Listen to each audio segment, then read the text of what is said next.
অরুণ আর বরুণ খুব ঘনিষ্ঠ বন্ধু ছিল।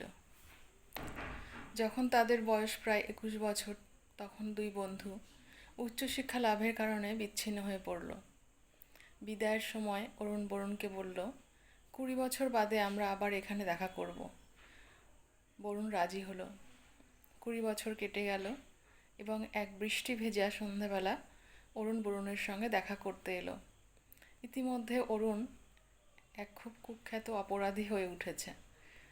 সে তখন খুব ধনী হয়ে উঠেছিল এবং প্রত্যেকে তাকে ভয় পেত। হঠাৎ সে একটি গাড়িকে থামতে দেখল এবং সেটি থেকে একটি মোটা লোক বেরিয়ে এলো। তাকে দেখে বরুণ বলে মনে হলো না।